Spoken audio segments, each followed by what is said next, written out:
Greetings from Germany. I would have loved to have been here with you today, but I had already planned to be in Spain, where I'll be doing our annual review of the Prisoner's Journey Bible study program that we are doing with them there. I'm always very encouraged to read about the amazing work that you're doing in Scotland with the prisoners and their families. Your ministry is not only amazing, but it's also beautifully communicated.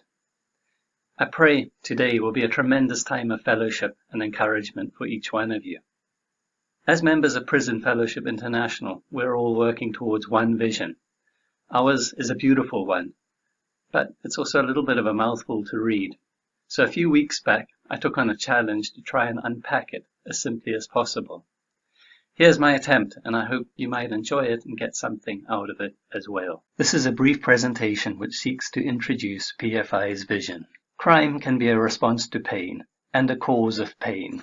It can lead to imprisonment of offenders and leave victims sad and broken, or angry and wanting revenge. Ultimately, it leads to broken relationships between people and amongst communities. A common factor underlying both the causes and effects of crime is the damage to our hearts and minds. The prison walls are frequently a symbol of our hearts and minds that are similarly imprisoned. Victims also find themselves suffering from the inside by carrying a heavy burden of suffering. Wouldn't it be great if we could restore health and hope in the midst of this brokenness? This would mean people finding peace with themselves and those around them.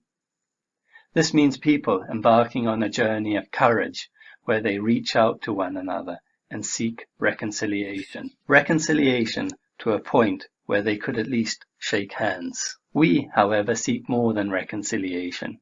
We would love to see restoration as well. We want to see more than old cars in their old condition back on the road again.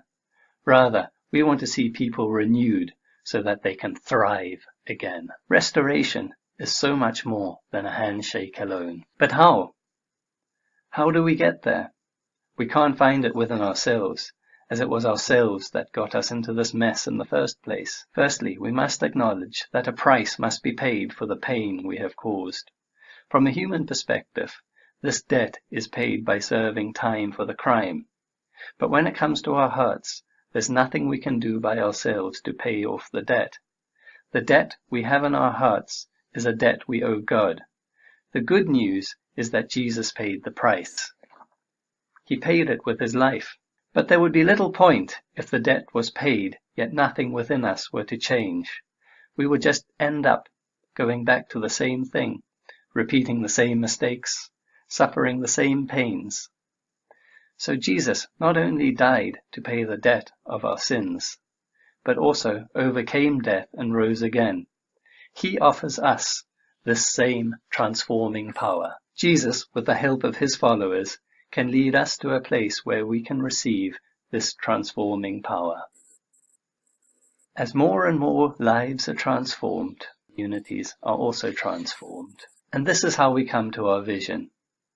As Prison Fellowship, we see a reconciling community of restoration for all those involved in or affected by crime, thereby proclaiming and demonstrating the redemptive power and transforming love of Christ for all people.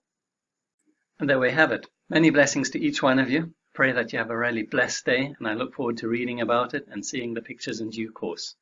Many blessings. God bless. Bye-bye.